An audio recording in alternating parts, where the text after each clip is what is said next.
The air in Dr. Aris Thorne's high-security research lab hung heavy with the acrid stench of ozone and burnt insulation.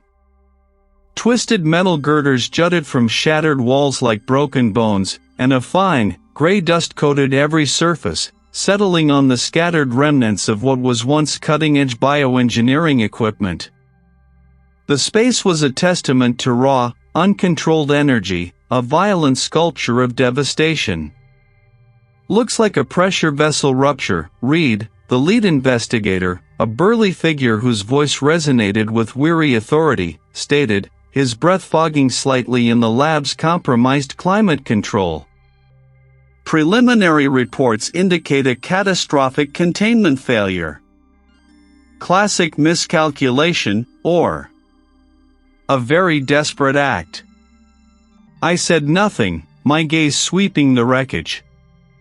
The official narrative was already taking shape. A brilliant but reclusive bioengineer, Dr. Aris Thorne, had pushed the boundaries too far, either by accident or design, and paid the ultimate price.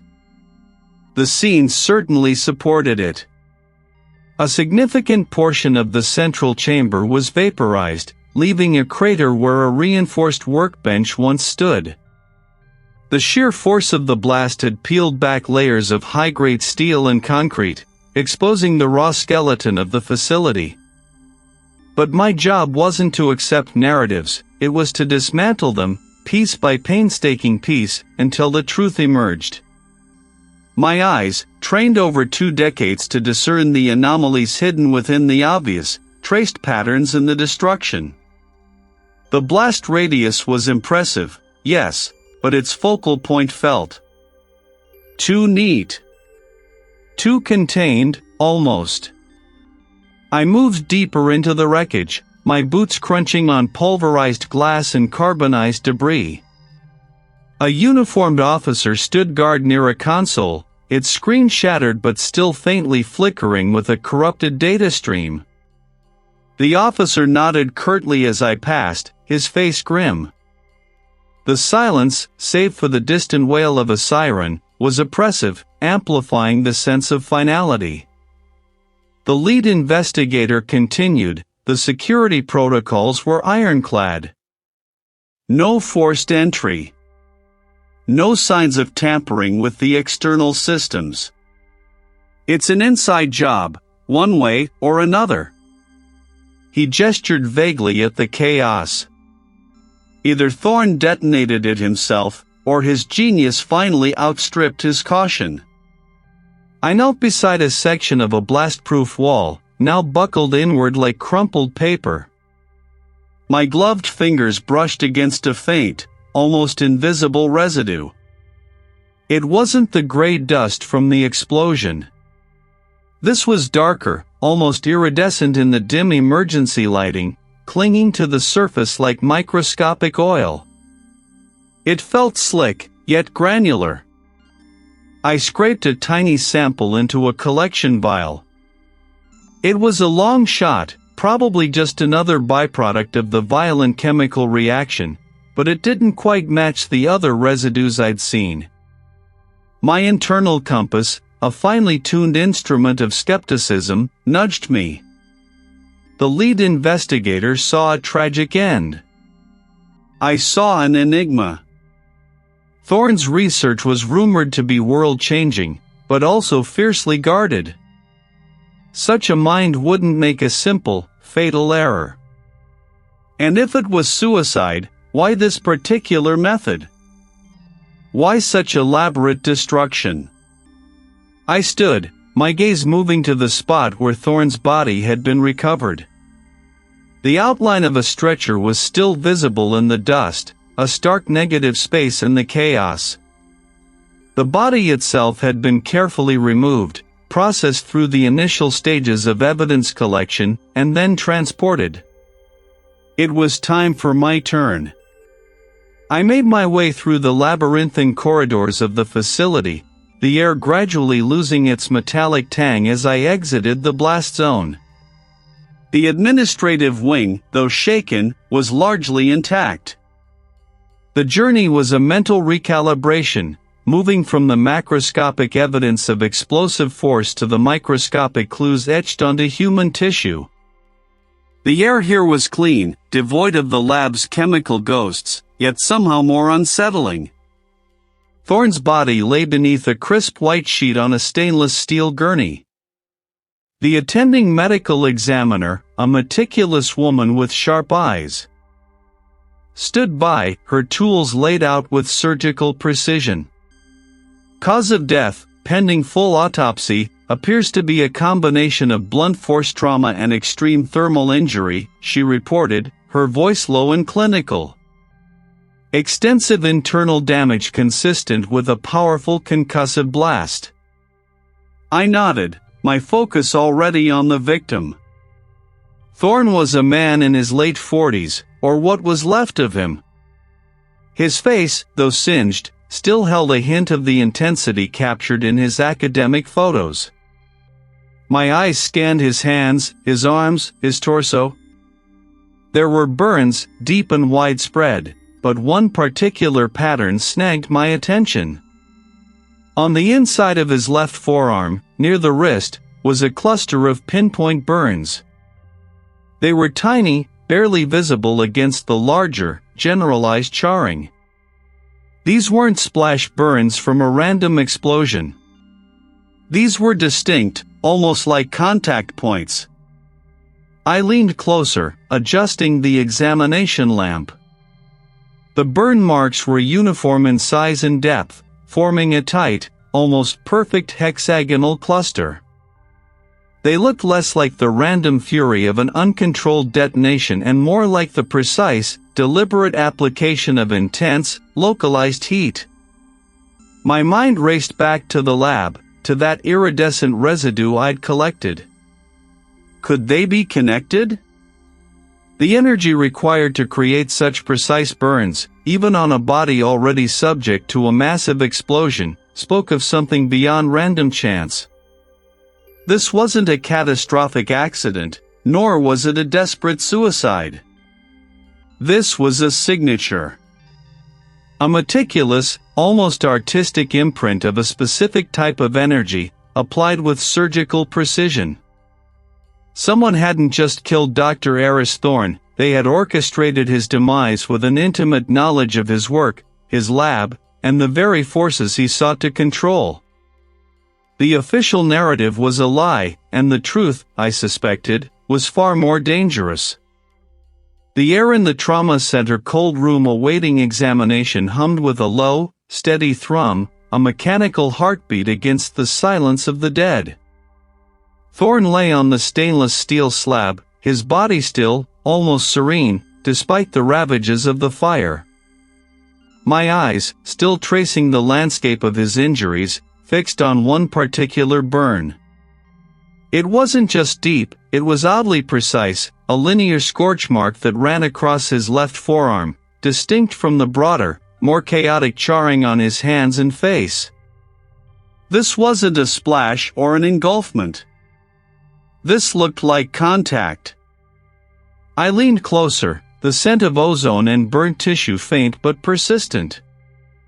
The surrounding skin was blistered and blackened, but this line, almost an inch wide, was a deeper, more uniform carbonization, as if a superheated wire or rod had pressed against him for a moment. And it was on the inside of his forearm, a position less likely to be exposed during an outward explosion or a general lab fire. My brows furrowed. Accidents were messy, unpredictable. This burn felt intentional, or at least, specifically directed. Anything, Reed? The voice of the primary investigator, a seasoned veteran with tired eyes, cut through my concentration. He stood a few feet back, his gaze on me, not the body. He knew my process. Potentially, I murmured, not looking up. I pulled a sterile kit from my bag, selecting a pair of fine-tipped tweezers and a clear evidence bag. This specific burn pattern on the forearm. It's different. more focused than the others. I gently scraped at the edge of the burn, looking for any particulate matter. The carbonized skin flaked, but something else caught my eye. Embedded in the deepest part of the wound, almost invisible against the black, was a minute glint. I carefully worked the tweezers, my breath held. It was tiny, almost a speck, but it caught the overhead light with an unusual shimmer. I managed to extract it, dropping the microscopic fragment into the evidence bag. It was a fiber, impossibly thin, no more than a millimeter in length. But its color, a faint, almost iridescent blue-gray, and its metallic sheen, were utterly alien to the sterile, high-tech environment of Thorne's lab. This wasn't a standard lab coat fiber, nor common clothing. This wasn't even standard wiring insulation. It felt manufactured, unique. "What is it?" the investigator asked, stepping closer, his voice laced with the first hint of genuine curiosity. "I don't know," I admitted, my gaze fixed on the shimmering speck. "But it doesn't belong here. Not on him, not in that lab. I'll need to run this through analysis. It feels specialized." My mind raced. If this wasn't from the lab, where did it come from? And how did it get embedded so deeply in a burn wound that suggested direct contact? The implications gnawed at me. This wasn't a simple accident. This was something else entirely. Later, away from the sterile chill of the trauma center cold room awaiting examination, I sat across from the investigator in a cramped interview room at the precinct, the faint smell of stale coffee clinging to the air. My notes were spread before me, the evidence bag with the metallic fiber sitting conspicuously on top. "So, the official line is still accidental combustion, Reed," the investigator stated, rubbing a hand over his jaw. "Initial reports from the fire department align.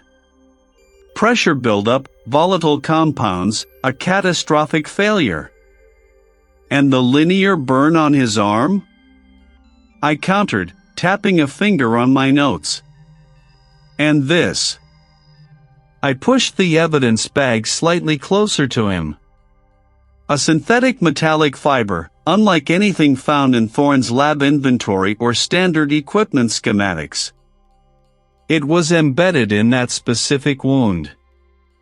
He picked up the bag, squinting at the almost invisible speck. "Could have been from anything. Contamination. Deeply embedded in a contact burn?" I challenged. "Unlikely. And the burn itself suggests a directed heat source, not a general explosion." I leaned forward. Thorne was a bioengineer. What would he be doing with something like this? The investigator sighed, leaning back in his chair. "All right, Reed. I get it. You think there's more. And frankly, with Thorne, there usually was." He paused, gathering his thoughts. The man had a reputation. Brilliant, yes, but intensely competitive. Secretive. He guarded his research like a dragon.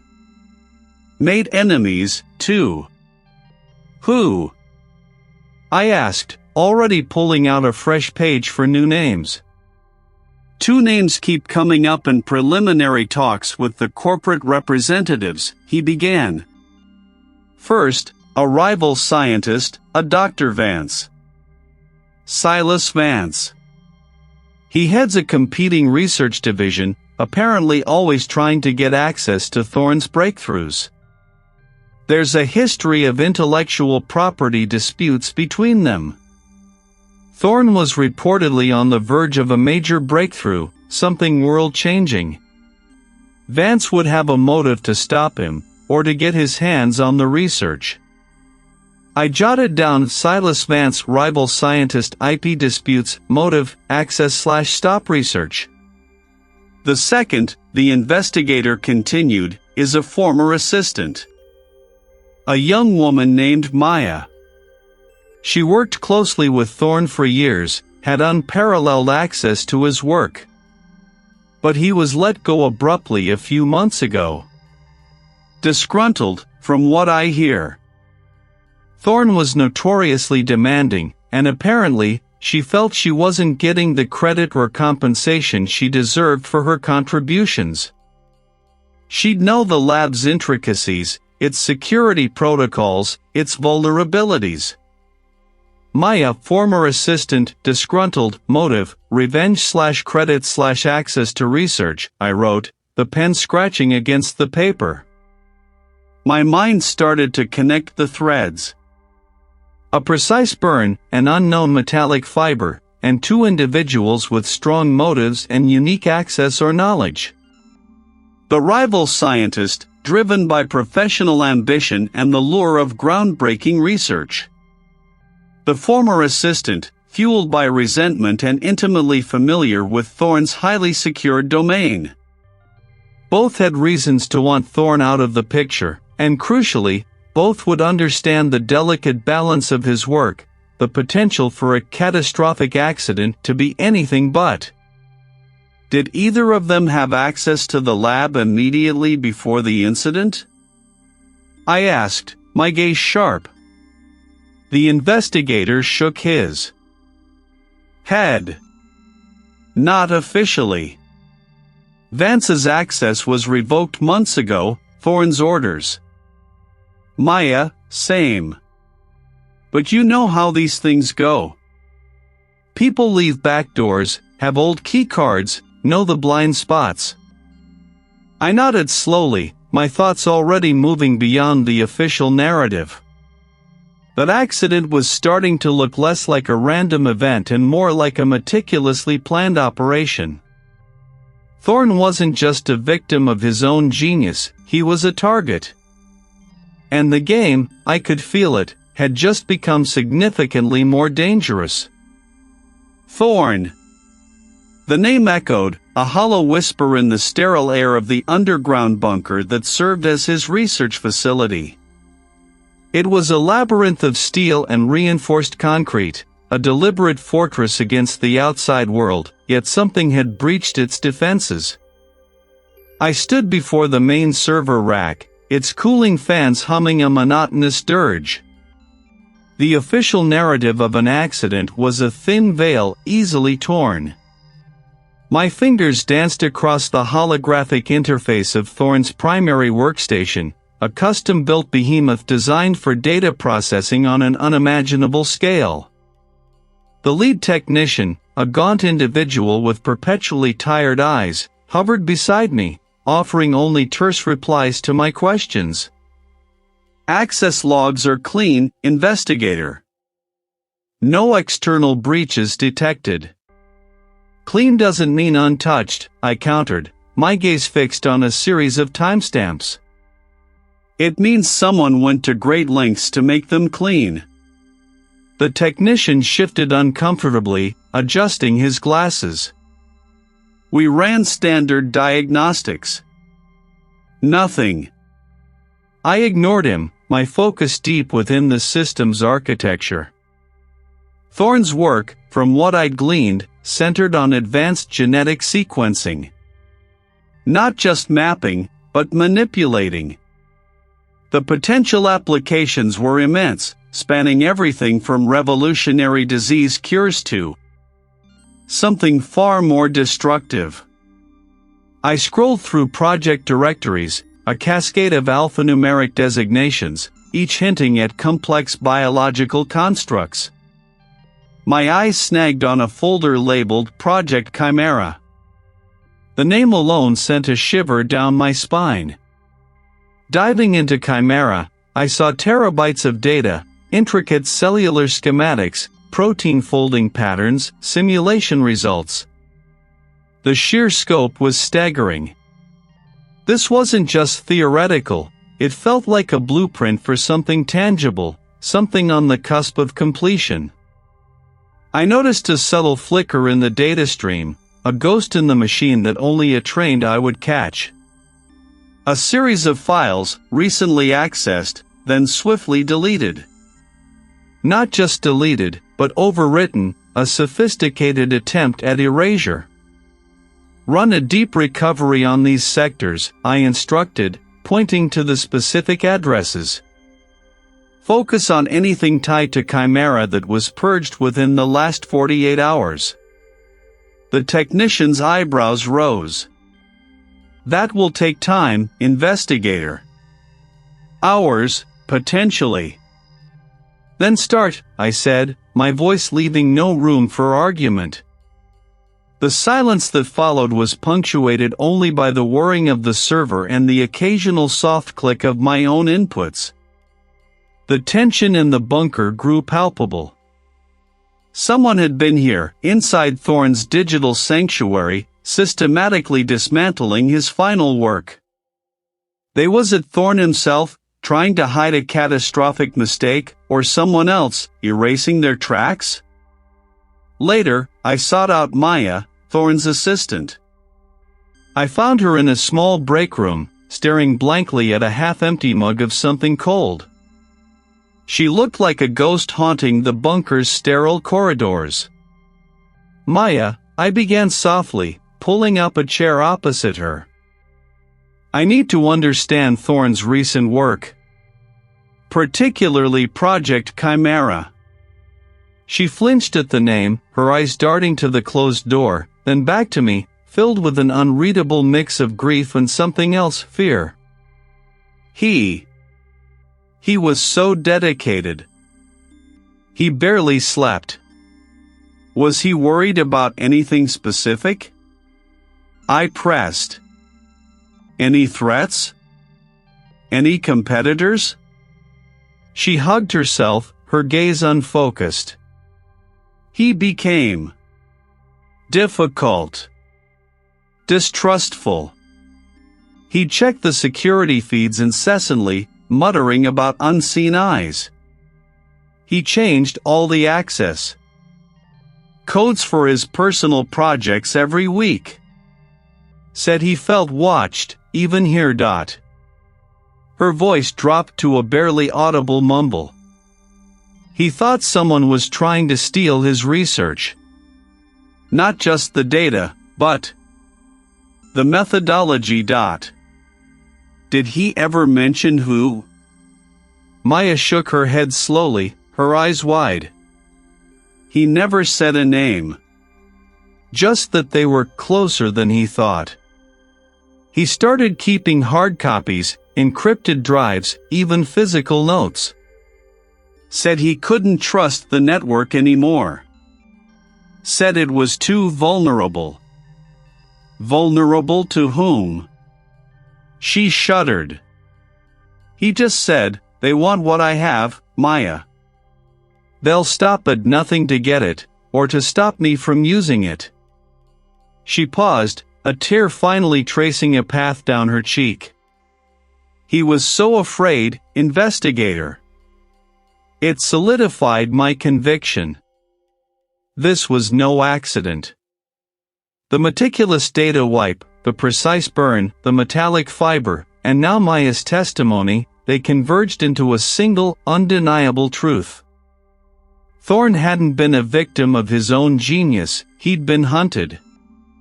And the hunter was still out there, somewhere, watching. The underground bunker, once a sanctuary, now felt like a tomb, its secrets still guarded, but slowly, meticulously, being exhumed.